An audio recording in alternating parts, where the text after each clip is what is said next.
Sir आप अपनी responsibility से भाग रहे हैं।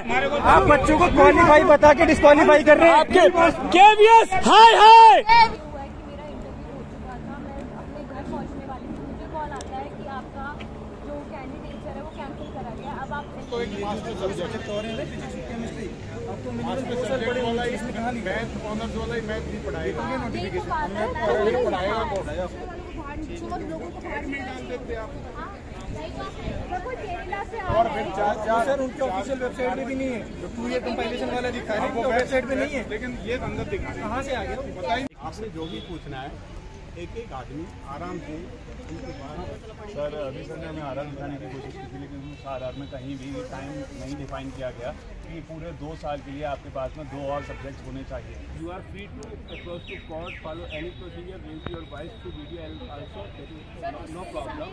मुझे एलिजिबल लिख के ब्लू पेन से लंच के बाद कह दिया आप नॉट एलिजिबल, तो आपने पहले कैसे डॉक्यूमेंट कर दिया? यहाँ पर वेरिफिकेशन के बाद वो हमारे एक्सपर्ट्स के पास नहीं सर, वो उसी रूम में थे, उसी रूम में। केमिस्ट्री, जुओलॉजी और बॉटनी पढ़ी होनी चाहिए। कहीं नहीं लिखा कि कितने साल, कितने सेमेस्टर, कुछ नहीं लिखा। और ये यहाँ पे कह रहे हैं 2 साल होना चाहिए। हाँ सर, ये कह रहे हैं, ये अपने रिक्रूटमेंट रूल्स बना रहे हैं। मेरी वाइफ को 2 साल बॉटनी ऑनर्स किया हुआ है और मैंने भी जुओलॉजी और केमिस्ट्री एक सेमेस्टर पढ़ा हुआ है, तो मतलब मैंने तीनों सब्जेक्ट्स ग्रेजुएशन लेवल पे पढ़े हुए हैं और सेम ही क्वालिफिकेशन के साथ मैंने लास्ट रिक्रूटमेंट ड्राइव में इंटरव्यू दिया था यहीं से, तब इनको कोई प्रॉब्लम नहीं थी, मैंने यहीं से इंटरव्यू दिया था और आज ये मुझे डिस्क्वालीफाई कर रहे हैं। बोलते जो ऑनर्स का है वो इनवैलिड है, ऑनर्स हम यहाँ पे एंटरटेन करेंगे ही नहीं। जो ऑनर्स वालों को एंटरटेन करना ही नहीं है। आपने ड्यू से क्यों किया? आप ड्यू से नहीं करते, इनका ऐसा बोलना है। सर आप अपनी रिस्पॉन्सिबिलिटी से भाग रहे हैं। आप अपनी रिस्पॉन्सिबिलिटी से भाग रहे हैं सर आपको जवाब देना होगा सर। आप पूरा केवीएस को इंसल्ट कर रहे हैं, आप पूरे केवीएस संगठन को इंसल्ट कर रहे हैं, आपको जवाब देना होगा। हमने सारी रिकॉर्डिंग की है।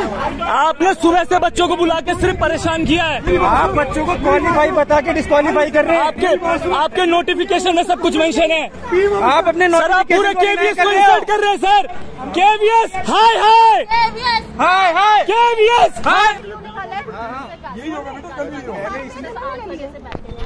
सारे ले लिए बायोडाटा वगैरह सब कितनी एलिजिबल किया उसमें, पर मैंने साइन नहीं किया उसमें। साइन नहीं किया ना, बहुत ठीक है। आपको नाम लिखवा देंगे। बच्चे अपना नाम लिखवा दें आके। अरे नाम का कोई इशू नहीं है, आयु आएगा तुम्हारा मामला शुरू करेगा। मैं पीछे से भी ठीक है, तो आपको दिक्कत नहीं है। आपने कोई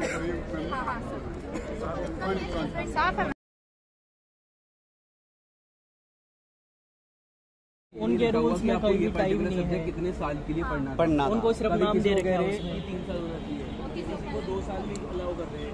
मेरे साथ ये हुआ है कि मेरा इंटरव्यू हो चुका था, मैं अपने घर पहुंचने वाली थी, मुझे कॉल आता है कि आपका जो कैंडिडेट है वो कैंसिल करा गया, अब आप एलिजिबल नहीं हो। मेरे डॉक्यूमेंट सब कुछ वेरीफाई हुआ है, मेरा सब कुछ कंप्लीट हुआ है, मेरा इंटरव्यू हो क्या खबर मुझे फोन आया है। हम कह रहे हैं आप रिटर्न दे रही है रिटर्न में कोई बात नहीं है कि 2 साल पढ़ा हुआ है, हमें कोई रिटर्न में वापस नहीं मिल गया इसकी।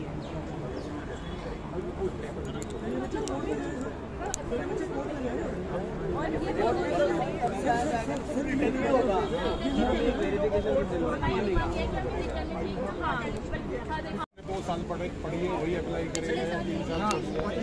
और ऑनर्स में ऐसा होता है, ऑनर्स तो एक मास्टर सब्जेक्ट और है फिजिक्स और केमिस्ट्री, अब तो मास्टर सब्जेक्ट वाला ही, इसमें कहां नहीं मैथ ऑनर्स वाला ही मैथ भी पढ़ाएगा, नोटिफिकेशन पढ़ाएगा कौन, तो ऑनर्स को बढ़िया माना जाता है। और सर और तो और बोले दिल्ली यूनिवर्सिटी के ऑनर्स को नहीं मानते। जब तक पढ़े तो मानते थे भाई ऑनर्स वाला पढ़ा।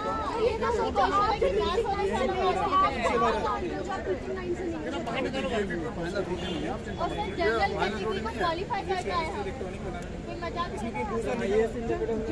ऐसा हर चीज आपको भर देंगे इसमें। हाँ 5 मार्क्स ज्यादा ले लेके आए, 5-10 मार्क्स ज्यादा, और क्या जनरल वालों को बाहर, छोड़ लोगों को बाहर में डाल देते आप। कोई केरला से और फिर सर उनके ऑफिशियल वेबसाइट पे भी नहीं है, जो 2 ईयर कंपाइलेशन वाला दिखा रहे हैं वो वेबसाइट पे नहीं है, लेकिन ये अंदर दिखा रहे हैं। कहाँ से आ गया बताइए।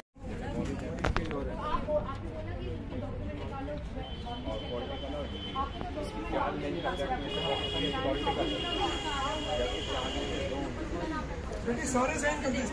हाँ जब तक आप लोग साइन करो सबको साइन करना। रुको अभी और आप एक बार प्लीज आप एक बार प्लीज आए। आपसे जो भी पूछना है एक एक आदमी आराम से आप अपना सेटिस्फेक्शन लें, ठीक है, अपना डाउट दूर करें। सारे अपने परिवार अपने बच्चे आर्गूमेंट करेंगे, बहस करेंगे, शोर मचाएंगे तो कोई फायदा नहीं है, कोई फायदा नहीं। चिल्लाने से हंगाम आवेश मारने से एंजर होने से कोई फायदा नहीं। वो आप बहुत ज़्यादा पढ़े लिखे हैं, वो आपको शोभा भी नहीं देता। सर अभी सर ने हमें आर दिखाने की कोशिश की थी, लेकिन उस आर में कहीं भी टाइम नहीं डिफाइन किया गया कि पूरे 2 साल के लिए आपके पास में 2 और सब्जेक्ट्स होने चाहिए। तो ये ऑर्डर्स और कहाँ से आ रहे थे कि उन लोगों को नहीं लिया जाएगा जिनके पास पूरे 2 साल के लिए मैथ्स के अलावा या उनके स्पेसिफाइड ऑनर्स वाले सब्जेक्ट के अलावा कोई 2 सब्जेक्ट नहीं। जो हमारे वेरिफिकेशन बोर्ड है उनको बताऊँगा, ट्रेनिंग दी गई है और वो जो भी वेरीफाई कर रहे हैं, ठीक है, अपने रिक्रूटमेंट टूल के अकॉर्डिंगली उनको इंटरव्यू कराया जा रहा है। जो वेरीफाई और जो वेरीफाई नहीं हो रहा है सुन लो आप पूछ लो। सर 2018 की नोटिफिकेशन में था कि जिन लोगों के पास 2 साल के लिए ये सब्जेक्ट होने चाहिए ऑनर्स के साथ, या फिर 2 सेमेस्टर के लिए होने चाहिए, ऐसा करके 3 क्लॉजेस दिए हुए थे 2018 के में। लेकिन 2022 की इस वाले नोटिफिकेशन में ऐसा कुछ भी नहीं दिया हुआ था, इसलिए एक्स्ट्रा बच्चे एलिजिबल हुए थे इस पेपर को देने के लिए, इसलिए इतने फॉर्म्स भरे गए। इसका भी यही कॉम्बिनेशन था सर। इनका इंटरव्यू हो गया था, फिर इसमें ऐसा कोई भी रूल नहीं है जो मैं इनएलिजिबल करता हो, इसलिए हमारे ये आर्ग्यू है। अगर कोई लाइन ऐसी जो मैं इनएलिजिबल करता है नोटिस में या फिर आरआर में, तो हम खुद ही चले जाएंगे सर। जो हमारे को उसके अकॉर्डिंगली 3 विषय 3 सब्जेक्ट होने चाहिए।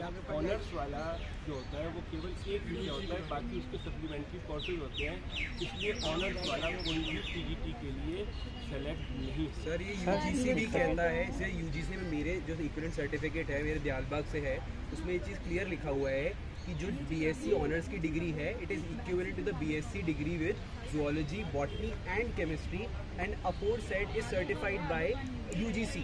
जो हमारे रिक्रूटमेंट टूल में हमें बताया गया जी, ठीक है, हम उसको फॉलो। हाँ लिखा हुआ है, लिखा कहाँ है बताना। फायदा नहीं, वही फिर पढ़े लिखे वाली बात नहीं करे आप। एक एक बोलो ना, एक सभी बोलो, सभी का न, जो जिसने भी सभी ने पूछना है सबका आंसर देंगे। You are free to approach to court, follow any procedure, raise your voice through video also, that is no problem. For that I am telling you, जब आप आए हैं सबसे पहले आपका जब रिटर्न हुआ था तो आपकी बायोमेट्रिक अभी आज जब आए हैं तब भी आपकी बायोमेट्रिक हुई है। वो बायोमेट्रिक अटेंडेंस CBSE ने एफटेक कंपनी को जिसपे थ्रू ये एग्ज़ाम कराया है, उनके पर्सन्स ने, उनके रिप्रेजेंटेटिव ने वो बायोमेट्रिक अटेंडेंस लेकर के अपलोड की है। तो वो पूरा रिकॉर्ड हमारे मुख्यालय के पास है, आप चाहें तो RTI के माध्यम से उससे मांग सकते हैं। तो आप हमें रिटर्न में दे दीजिए कि हम एलिजिबल क्यों हैं। मेरे डॉक्यूमेंट्स वेरीफाई हुए प्रॉपरली, मैंने इंटरव्यू दिया, मेरा इंटरव्यू हुआ, मैं और इंटरव्यू देके हर चीज़ ओके करके जा चुकी थी अपने घर पे। मुझे कॉल आता है कि आपका कैंडिडेचर कैंसिल किया गया। मैं घर से वापस आई हूँ, मुझे उस टाइम पे अगर आप लोगों के पास ऑलरेडी सारी की सारी इन्फॉर्मेशन है कि आपको ये बच्चे लेने हैं, ये कैंसिल करने हैं, ये क्राइटेरिया था, तो मेरा फिर पहले ही क्यों नहीं कैंसिल? ठीक है, मैं मेरे डॉक्यूमेंट प्रॉपर वेरीफाई। सर अगर ऐसा है तो सर आप एक RR की हमें कॉपी दे दीजिए और जो इंटरप्रिटेशन आया उसकी एक हमें प्रिंटेड कॉपी दे दीजिए। RR हम वही फॉलो कर रहे हैं जो हमारे एडवर्टीजमेंट के लिए। एडवर्टाइजमेंट में तो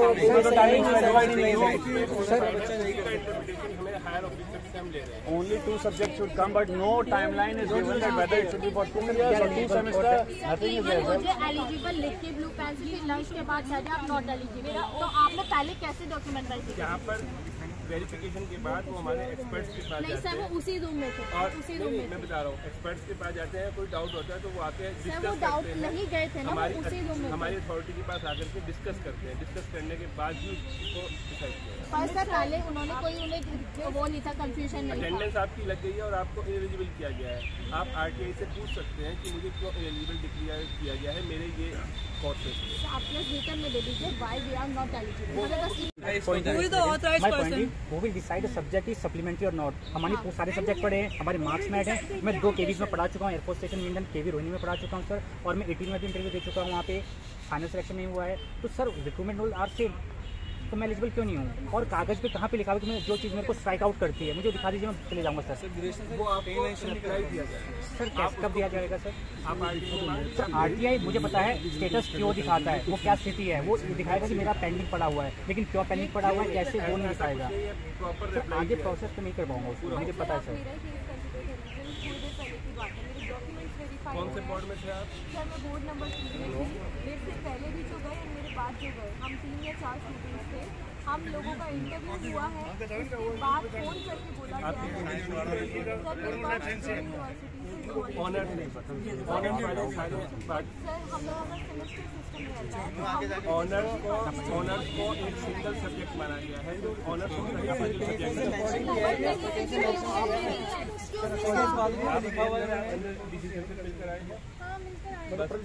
ये कहना चाहते हो कि हम यूनिवर्सिटी को ये आदेश दिए गए हैं कि दिल्ली यूनिवर्सिटी को हम नहीं लेंगे। हमारे 3 सब्जेक्ट लेने होते हैं, ऑनर्स में 1 सब्जेक्ट होता है।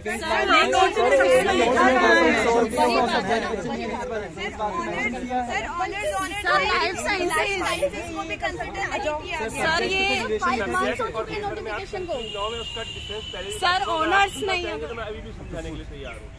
देखिए सर क्या दिक्कत है? सर मेरा सही केस है कि मैं टीजीटी साइंस के लिए यहाँ पे अपियर हुई इंटरव्यू के लिए, उसमें लिखा है कि केमिस्ट्री, जूलॉजी और बॉटनी पढ़ी होनी चाहिए। कहीं नहीं लिखा कि कितने साल, कितने सेमेस्टर, कुछ नहीं लिखा। और ये यहाँ पे कह रहे हैं 2 साल होना चाहिए। हाँ सर ये कह रहे हैं, ये अपने रिक्रूटमेंट रूल्स बना रहे हैं। मेरी वाइफ को 2 साल बोला है। जबकि मैंने मेरा ऑनर्स कोर्स है, तो मैं 3 साल जूलॉजी पढ़ूंगी और मैंने 1 साल केमिस्ट्री पढ़ा है और फिर अगले साल बॉटनी पढ़ा है। ऑनर्स डिग्री में तो ऐसा ही होता है। और नोटिफिकेशन के हिसाब से मैं बिल्कुल मेरे सारे मतलब बिल्कुल सही है। और कोई बच्चा है? मैंने भी बॉटनी ऑनर्स किया हुआ है और मैंने भी जूलॉजी और केमिस्ट्री एक सेमेस्टर पढ़ा हुआ है। तो मतलब मैंने तीनों सब्जेक्ट्स ग्रेजुएशन लेवल पे पढ़े हुए हैं और सेम ही क्वालिफिकेशन के साथ मैंने लास्ट रिक्रूटमेंट ड्राइव में इंटरव्यू दिया था यहीं से। तब इनको कोई प्रॉब्लम नहीं थी, मैंने यहीं से इंटरव्यू दिया था और आज ये मुझे डिस्क्वालीफाई कर रहे हैं। और जो ऑफिशियल इनका जो नोटिफिकेशन में है, क्या वो बातें हैं जो यहाँ सामने कही जा रही हैं? ऑफिशियल नोटिफिकेशन में उन्होंने सिर्फ यही लिखा है कि ग्रेजुएशन लेवल पे फिजिक्स में केमिस्ट्री, जूलॉजी और बॉटनी पढ़ाना चाहिए। कहीं नहीं लिखा कि 2 साल पढ़ाना चाहिए। कुछ भी ऐसे नोट्स कहीं नहीं है। रीजन ये दे रहे हैं difference between subject and paper. आपने सब्जेक्ट और पेपर में कंफ्यूजन पाल लिया है और आपने पेपर दिया, सब्जेक्ट नहीं दिया। मतलब उनके हिसाब से कंफ्यूजन बच्चों ने क्रिएट किया है कि जो मेरे मार्क्स में फिजिक्स है वो पेपर है, सब्जेक्ट नहीं है। इनका ये बोलना है कि फॉर टीजीटी साइंस जो बायोकेमिस्ट्री सब्जेक्ट है वो एज ए केमिस्ट्री काउंट नहीं होता है। ऑल्दो जो बायोकेमिस्ट्री वाला बंदा जो एमएससी बायोकेमिस्ट्री करता है वो इनके नोटिफिकेशन से टीजीटी में केमिस्ट्री पढ़ा सकता है, बट वो टीजीटी में केमिस्ट्री नहीं पढ़ा सकता। अच्छा, बोलते हैं आपका बायोकेमिस्ट्री से केमिस्ट्री काउंट नहीं हो सकता, वो केमिस्ट्री नहीं आती है उसके अंदर, राइट। और ये बोलते हैं कि आपको 3 साल या 2 साल आपको जूलॉजी, बॉटनी, केमिस्ट्री चाहिए। बोलते जो ऑनर्स का है वो इनवैलिड है, ऑनर्स हम यहाँ पे एंटरटेन करेंगे ही नहीं। ऑनर्स वालों को एंटरटेन करना ही नहीं है। आपने ड्यू से क्यों किया? आप ड्यू से नहीं करते, इनका ऐसा बोलना है। तो अब ऑनर्स का बच्चा कभी 3 साल 3 चीज नहीं पढ़ सकता, ये ड्यू का रूल है जी। तो ड्यू यहाँ पे इनवैलिड है, मतलब ड्यू का बेकार है, एक तरीके से इनवैलिड हो गया इनके लिए। इनवैलिड है वो चीज, सर्टिफिकेट खराब होगा हमारा। जैसा इन्होंने कहा उस हिसाब से तो इनवैलिड ही हो गया। बिल्कुल ठीक है, थैंक यू।